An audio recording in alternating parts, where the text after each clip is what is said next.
Welcome back to the Central Boys. Back lagi bersama Imam Kiku aja. Karena kali ini ada berita kurang mengenakan di BNB Chain ya, atau istilahnya Binance Smart Chain ya guys ya. Dan ini udah di confirm official oleh BNB Chain Twitternya sendiri. Itu kalau mereka bilang mereka ada kegiatan yang tidak biasa di blockchainnya, makanya blockchainnya di pause ya. Jadi kayak Solana ya gitu ya. Cuma bedanya ini murni karena ada sistem hack ya. Dan mereka udah ngesuspend beberapa BSC yang bakal menjadi potensial exploitnya ya, mungkin akun atau wallet atau mungkin project ya gitu ya. Dan mereka udah mulai investigasi untuk kasusnya ini, dan dia bilang beberapa node service providernya pun membantu melaporkan kejadian tersebut guys gitu. Dan ini dia tuh partner-partnernya seperti Hash, Neptune, bahkan di sini ada Anchor juga, ada Certic, dan juga ya partner-partner yang lain, bahkan Coinbase pun juga berkecimpung untuk membantu prosesi pencegahan hack tersebut. Dan kalau kita lihat di official dari Reddit-nya, itu fundingnya itu yang dihack itu kira-kira tersedot kurang lebih 100 juta dolaran ya, sampai 110 juta dolaran. Tapi 7 miliar pertama 7 juta dolar pertamanya sudah dibekukan. Jadi dari 100 jutaan yang hilang itu 7 jutaan dolarnya udah mulai dibekukan ya guys ya gitu. Dan perlahan-lahan mereka juga akan membekukan yang lain gitu. Dan di sini ada juga yang berspekulasi kalau ini exploitnya bukan hack menyedot dana dari wallet orang lain, tapi meminting koin BNB baru di Binance Smart Chain ya, di komen-komennya di sini ya. Tapi semoga aja tidak terjadi dua-duanya ya ke depannya guys ya.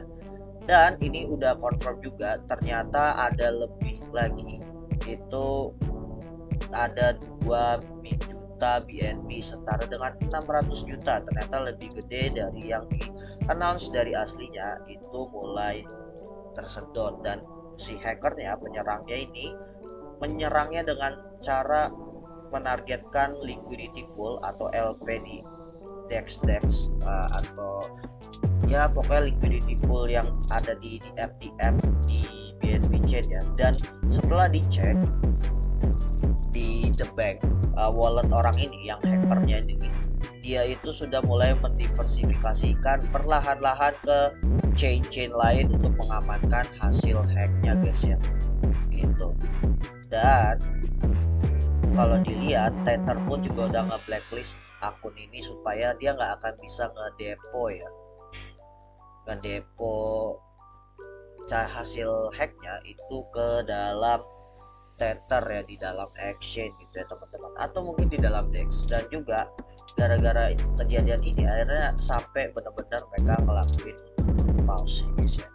Dan kelihatannya karena biasanya di pause itu masih ada 400 juta dolar yang masih nge-stuck di BNB ya, dan masih kolateral VBNB. Nah kalau teman-teman nggak tahu, VBNB itu adalah Venus BNB ya, dan dimana Venus BNB itu merupakan versi kolateral yang ada di AMM Venus, salah satu AMM kompetitornya dari AV itu di blockchain Binance Smart Chain gitu. Dan kalau teman-teman lihat, ada Twitternya pun juga berusaha ngedelete tweet yang disebarkan oleh si Fubar ini ya. Berarti ada yang laporin, mungkin insider hack kali ya guys ya, tapi nggak tahu juga ya.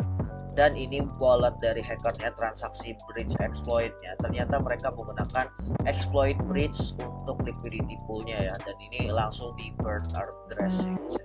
Dan kalau kita lihat, ini udah di report sama Ancilang Inc, yang mana Ancilang Inc ini adalah salah satu cyber security partner, dan kelihatannya ini masih baru ya, tapi nanti gue bakal bahas project ini di konten selanjutnya guys. Nah jadi intinya ini, dan ini kalau kita lihat walletnya, dia tuh punya 400 juta dolaran ya. Dan yang sesuai tadi juga di tweetnya, ini Venus BNB nya masih stuck, dia nggak bisa cairin karena blockchainnya lagi dibekuin dan lagi diusun wallet ini untuk supaya saldo Venus BNB yang dia sedot dari AMM nya sebagai bukti exploit hack itu bisa dikembalikan kembali. Lagi dipikirkan caranya gitu ya teman-teman. Dan ini kalau kita lihat transaksinya tuh dia start dari 10.000 BNB ya guys ya, dan mulai melakukan exploitnya. Cukup menarik. Dan kalau kita cek tanda dolar BNB di Twitter, itu akan terlihat jawabannya merasa kayak CZ kan kaya, bisa mengganti ini kapan aja gitu. Ini pun juga harga dari BNB-nya nggak terlalu turun gitu, tapi betting untuk taruhan CZ dan Binance sebagai investment bukan good idea katanya. Jadi banyak spekulasi info juga, bahkan ada RBS yang ya ini scammer lah ya. Jadi intinya trennya ini nggak terlalu berpengaruh banget, mungkin karena udah di penghujung bear market juga, hack ini tuh jadi tidak begitu spesial gitu ya. Dan ini ada yang beberapa crypto influencer terkenal seperti Ben Armstrong, aka Bitboy Crypto, itu pede banget, dia bilang udah dikasih tahu pasti ada momen-momen di mana ada blockchain yang kena crypto incident lagi ya katanya gitu. Tapi ini dia bilang katanya bagian agendanya dari si CEO-nya FTX, si Sam Bankman-Fried, aka SBF ya guys ya gitu. Jadi gua nggak tahu ini apakah benar, kita cek aja komen-komen, dan komen-komennya itu ada yang bilang di sini tuh hackernya dari orangnya FTX ya, jadi untuk menjatuhkan kompetitor gitu ya. Ini unik juga ya. Alright, gitu. Jadi gua make sure jangan lupa subscribe YouTube kita Descendra Boys dan follow di link kita yang lain. Semoga kita bisa memulai konten lebih sering lagi ya, karena saat ini gue lagi sibuk dari banyak project yang ada di Web3 yang lagi gue kerjain. Nanti gue bakal update project apa sih yang bakal gue kerjain, mungkin Senin depan gue bakal update kalian. See you guys soon, bye bye.